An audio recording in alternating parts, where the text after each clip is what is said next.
everyone, how are you? How have you been? It's been a while. Welcome back to my YouTube channel. It's been a while. I've not been online, but yes, I'm happy to be back. How has everyone been? During my absentia, I enrolled into the military. I am a soldier. Yeah, women in uniform. Yes, that's what I am today.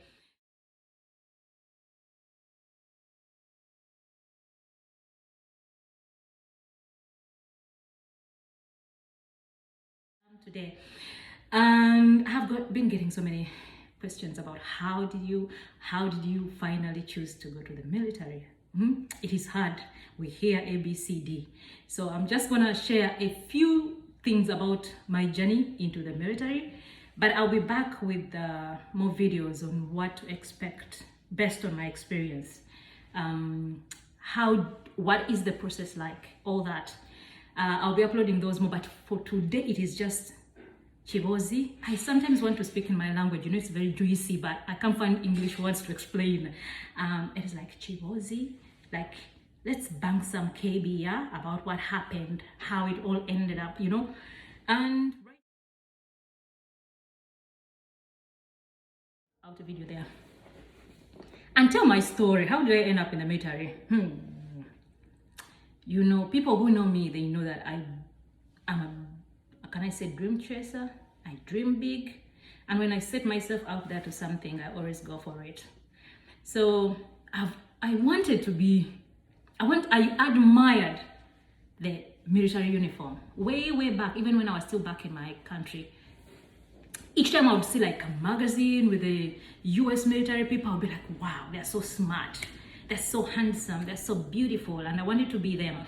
But anyway, so when I was like, let me join, so I started on the process. It is a long process. I went through it, and it was time for me to go.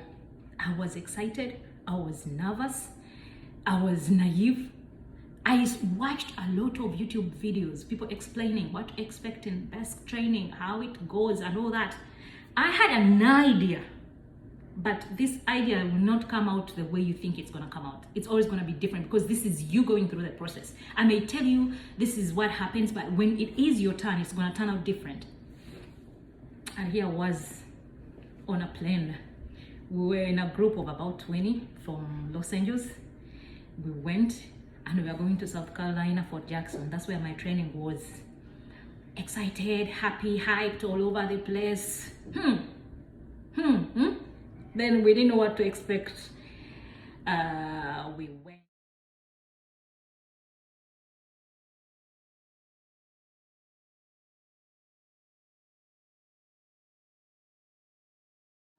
went. We had some delays on the, we got delayed on the runway for about 3 hours. We don't know what had happened to the plane. By the time we got to Charlotte, is it Charlotte?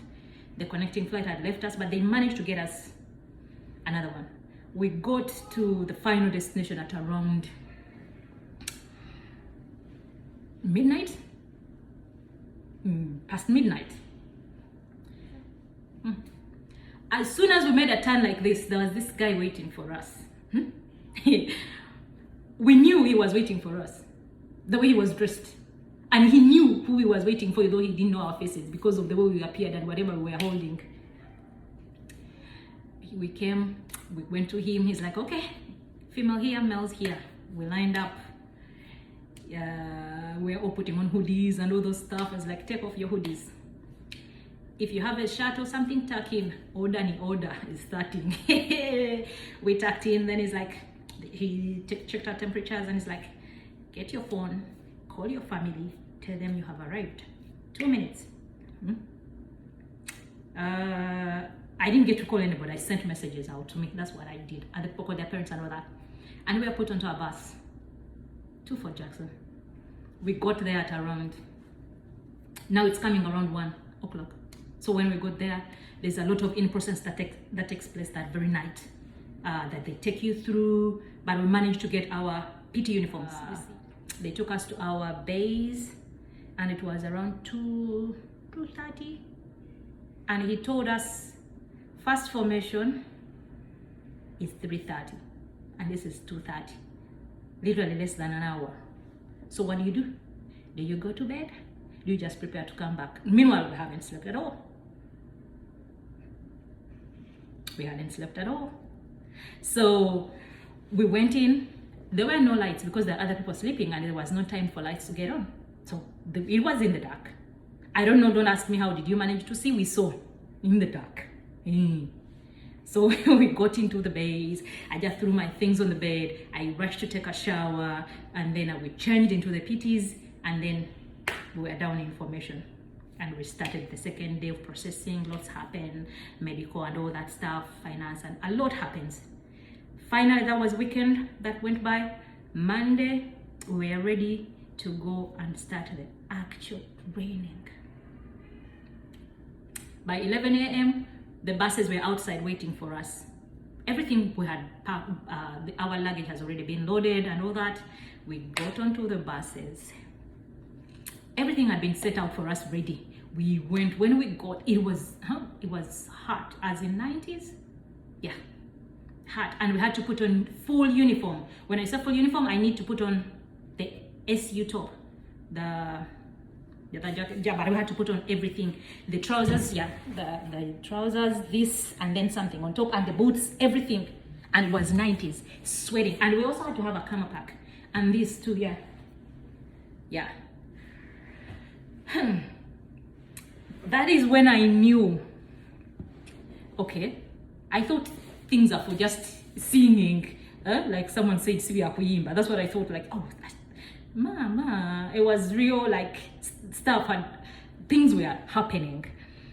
That was a day.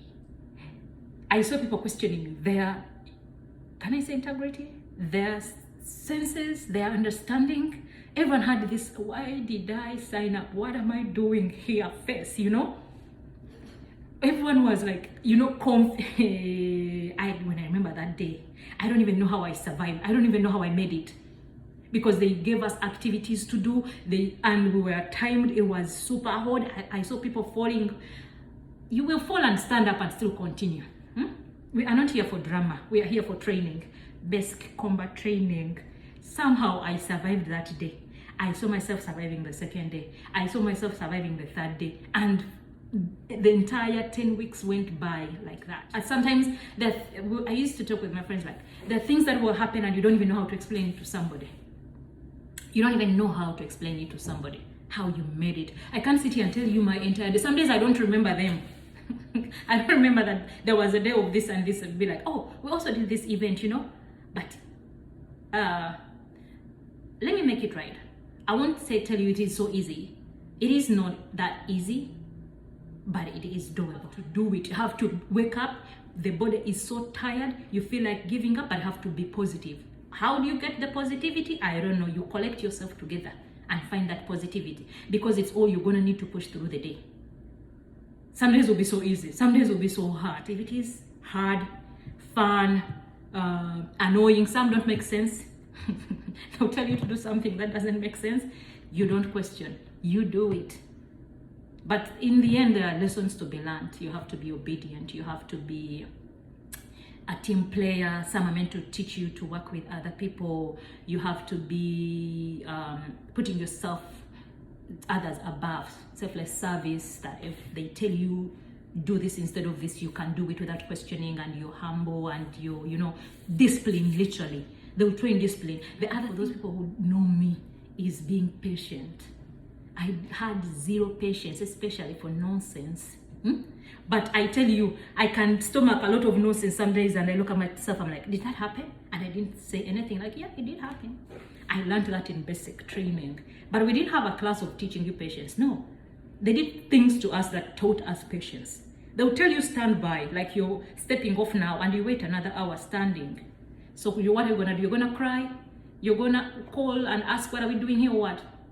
You nyamaza, stay in the line, and wait until they tell you go. So that was all patience. They were teaching us patience. They were teaching us time management. We used to do shower drills. There were less than 20 showers, and we were over 40. And they would give you like 15 minutes for everybody to shower and wipe it down without any drop of water. Dry. You fail to do that, you don't even know what happens next. I don't want to go into that part.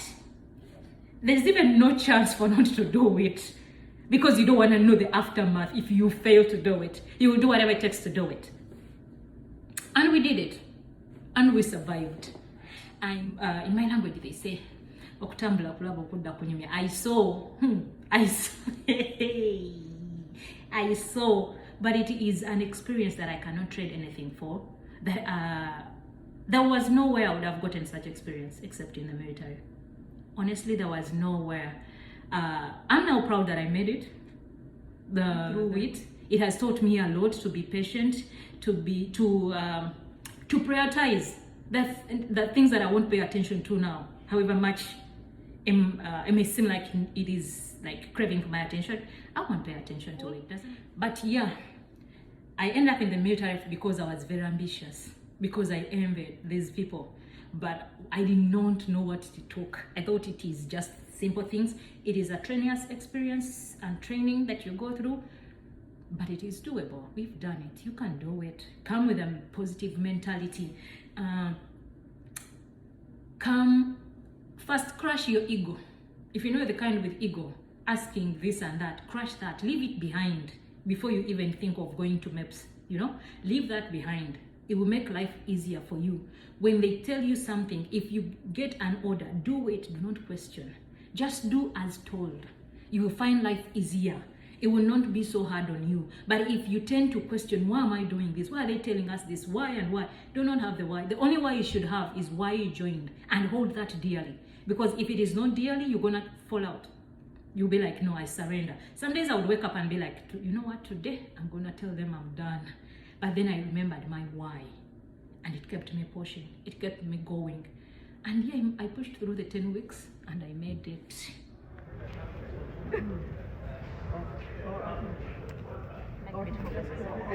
We graduated today, basic training. We made it.